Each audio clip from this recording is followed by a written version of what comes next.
Masuod Vakili, and besides working with Azam on IIPLA, I also work in green technology, especially in green cement.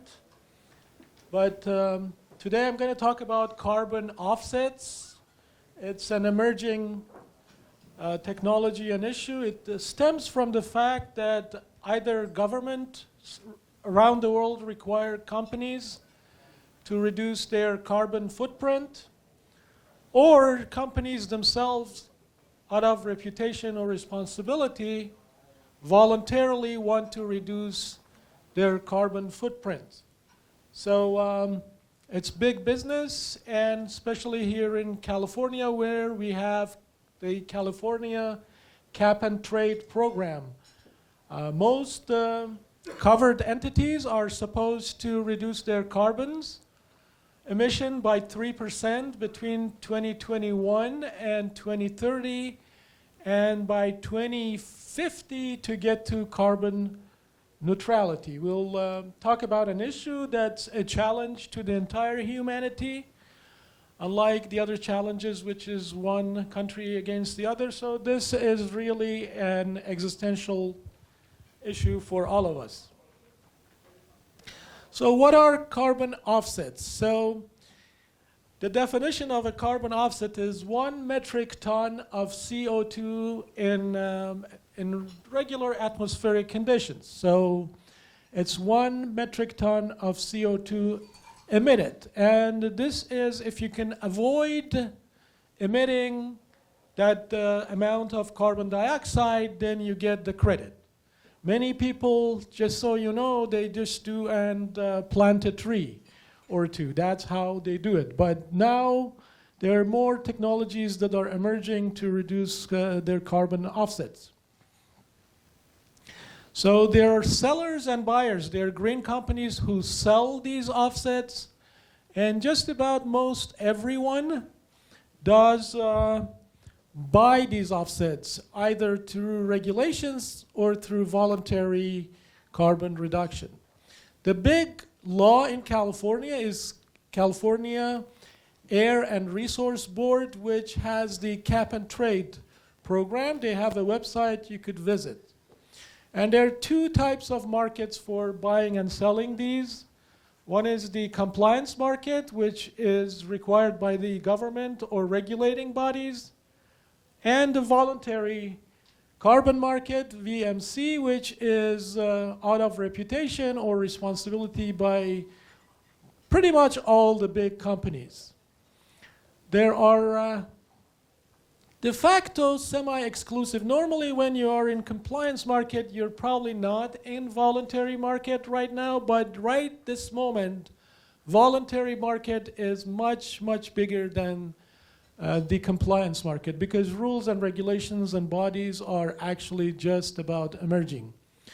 The average price is about $50, 50 US dollars, and we're talking hundreds of thousands, maybe millions of carbon offsets. So it's huge business. So how can you reduce your carbon emission? One is your first way, which is very unattractive way, unfortunately, is avoidance, but it's very effective. If you could avoid or retool or basically reduce your practice to something that avoids the carbon emission, that's wonderful. The second way to do it is sequestration. So sequestration is you do produce the carbon dioxide, but then you somehow grab it back, probably concentrate it, and you either put it in specific geological locations, hoping that they never come out, or, yeah, I know, or basically to the sea where they get absorbed by coral reefs and stuff. The third one, which is very much hyped, is recaptured. So basically you have already carbon dioxide in the air. Can you recapture it? One problem with that is entropy, meaning that things actually expand and go to places that you don't want. So normally Even though this was very much hyped, recently it's been known that you probably have to produce 5 times the CO2 for capturing 1 ton of CO2. So this is really falling apart. One of the ways that you could avoid it is to mineralize. If you can mineralize CO2 in material and build products from it, that's also very attractive.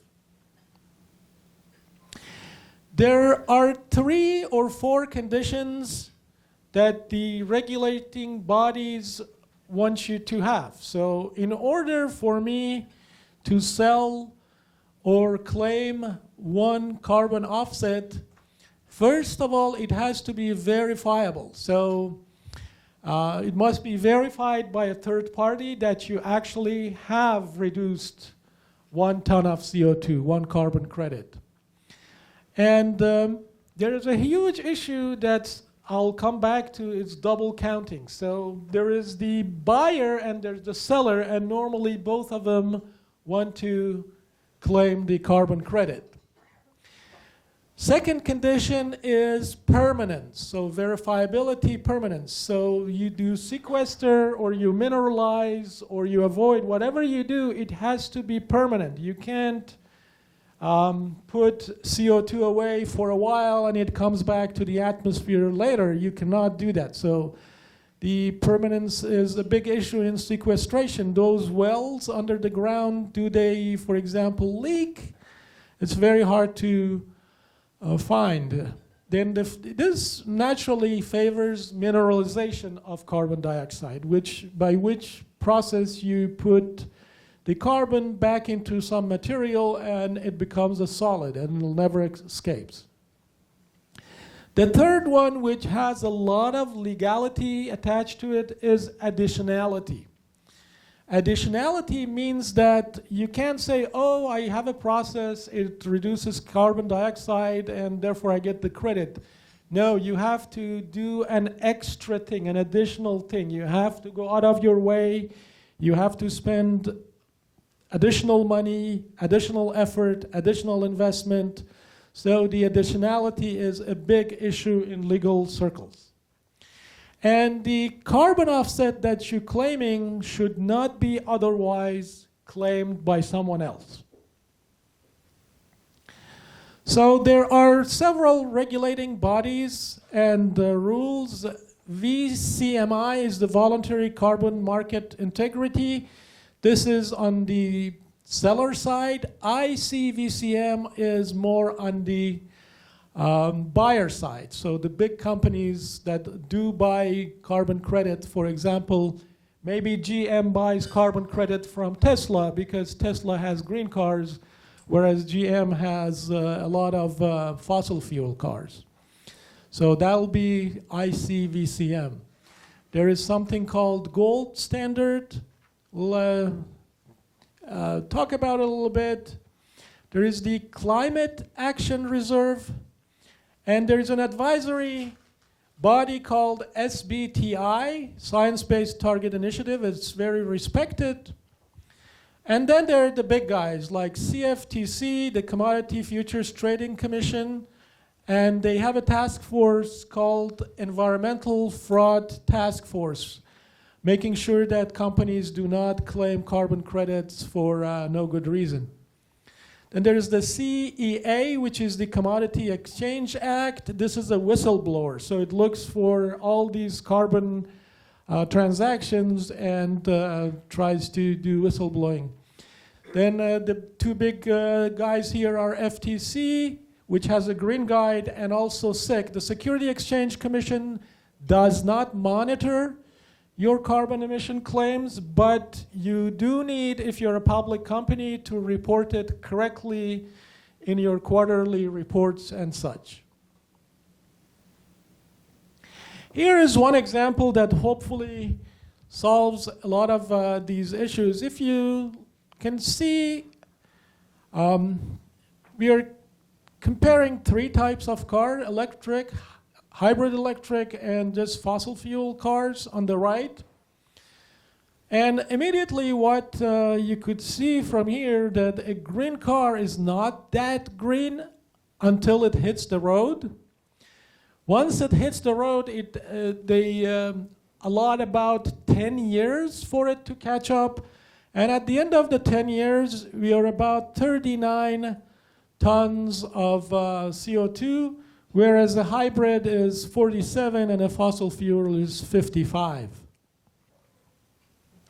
So there are several things. The vehicle production itself, the fuel production is very expensive for electric cars.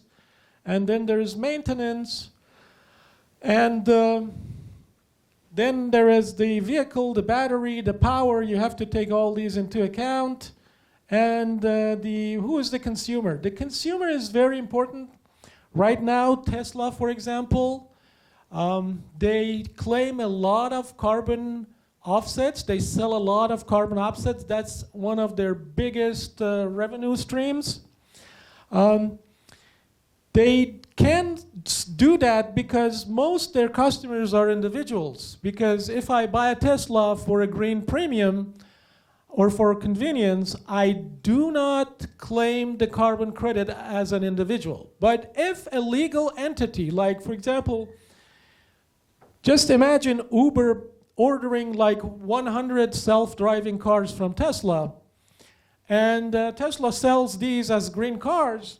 And Uber says, look, these are not green cars, these are really dirty cars, but I'm using it in a green way and I want to claim the carbon credit. So this is the issue of double counting. The issue of double counting comes about when both the seller and the buyer claim the carbon credit. It's a huge legal issue, and that who gets the credit and why. So this is something that's really controversial. So what are the risks? Obviously, we have to talk about the risk here because this is a legal conference after all. So there are a few types of risk. One is the enforcement. So this is getting in trouble with the regulating bodies and government. There is the 3% reduction requirement, like in California, by 2030. First thing that you have to do is to find out whether or not you're covered under this compliance issue. If you're covered, then you do have to reduce your carbon emission by 3%. If you reduce it by 2%, it doesn't count. So if somebody reduces by 2% and they claim the carbon credit, the seller says, oh, this is only 2%, it doesn't count. I should claim the carbon credit. Then there are regulatory risks. So both parties are subject to litigation, especially if they have fraudulent claims. There is risk of inaccurate reporting, like for example, you're selling one carbon offset, but you're claiming two. So there are bodies that monitor that. So there's that risk. And there is a risk of malfunction or failure of sensors and equipment that I'll just mention it in the next slide. So if your sensors are not accurate, that's another way that you could be subject to litigation. Another big avenue for litigation or risk is the civil litigation. So there are a lot of public basically outfits that go after what they call greenwashing. That means that if you call yourself carbon neutral, it's really a big claim. They don't like it. Or if you call yourself, I am a net zero, or I am doing carbon neutrality, those are all very huge claims. And public comes, there are civil actions that I'll mention a couple of them that come into being, and those are risks. Finally, there is the reputational risk. And this is a big risk for these large companies. If you do a fraudulent claim that you have carbon credits or offsets, and it turns out that you don't, then there is this reputational risk, and people are very, especially in in more progressive states in the US, they're very conscientious about that, and they may shun away from your products and procedures. So what has taken place recently? So in civil litigations, that's public, mostly greenwashing cases. There has been about 20 cases since 2016. As you could see, these are rare, but these are increasing. And just about all of these have been leveled at buyers, because the green companies are kind of small, but buyers like, for example, Bank of America or Google, who run these huge data centers and they emit a lot of CO2, if they claim inaccurately, they're really subject to litigation. Then there is the compliance risk. So the compliance is being subject to what is rules and regulations, especially in your state or jurisdiction. And this is leveled against covered entities. For example, if you are a manufacturing company, then this may be actually hitting you because you're covered by the 3% reduction, for example, here in California, or for carbon neutrality by 2050. So again, there's been about 15 cases since 2016, and most of them relate to inaccurate reporting. Security, so security means that all your equipment, all your infrastructure needs to be secure and not hackable. That the equipments that you use for reporting your carbon offset. And then a few of them have been for failures. So for example, there has been failures of sensors which measure the CO2 reduction, and the company keeps reporting these credits, but they haven't really measured it. So this is a third category. There are two recent cases, Barron against Delta Airlines and Blackburn versus Etsy. These are both public or civil lawsuits against greenwashing. People from Delta and from Etsy used phrases like carbon neutrality or zero emission that was incorrect, and the public went after them, and there were settlement. Average settlements is a few $100,000. So long it's not huge, but there are all these rules and regulations and regulating bodies that are coming about. So finally, my time is coming to an end.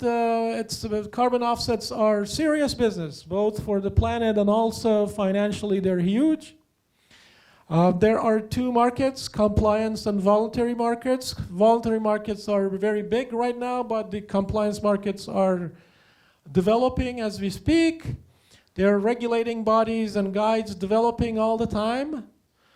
There are regulatory issues like claiming and accuracy and failures and security and greenwashing that are emerging. And there are risks for both buyers and sellers. But there is also a great business and a great opportunity for legal professionals to basically to foray into carbon offsets and carbon credits. And I thank you, and I open it for questions.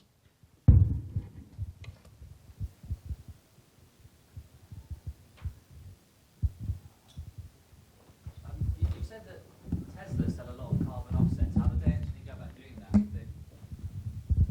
Would you just better sort of elaborate on that a little bit?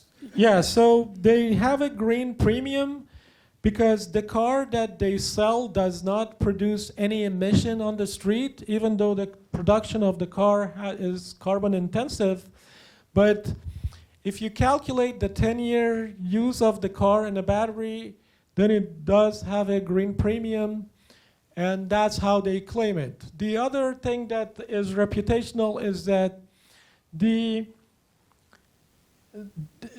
emission does not happen on the street next to your kid's bike, for example. It happens somewhere else. So they cut them a few slacks here and there because the emission does not happen on the street, on the neighborhoods. It happens at the power plant. So because the car itself by the end saves about 10 tons of carbon dioxide, they claim that as being green. You don't have to plant trees to be able to sell a carbon offset yourself. You don't have to take CO2 out of the air directly. That's right. So Tesla doesn't have to do it, but entities like Wells Fargo or Google, they constantly plant trees to claim these credits. Yeah. Yeah, we have one question.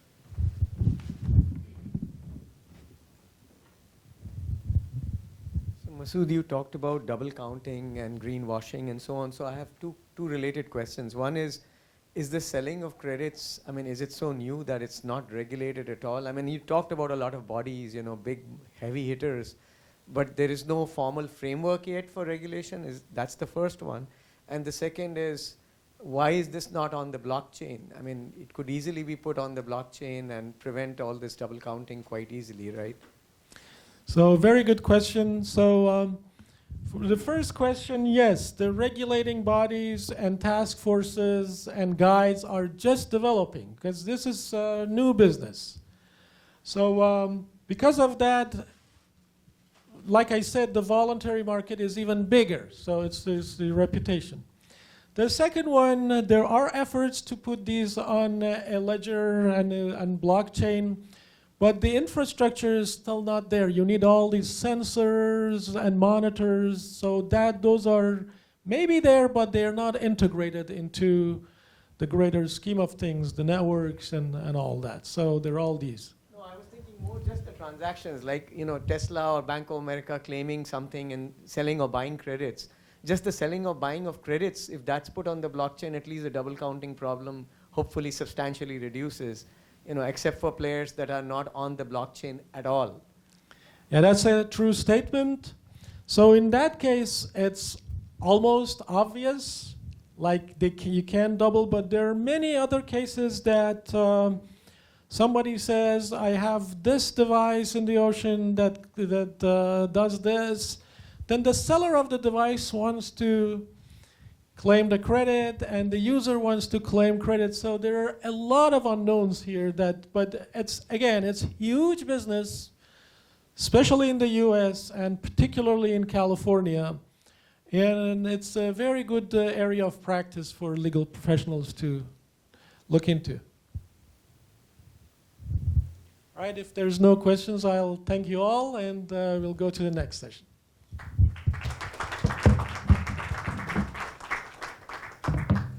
Thank you so much for sharing your valuable insight. Now I request Azim Ghani to present this memento to Masuod as a token of appreciation. On the stage.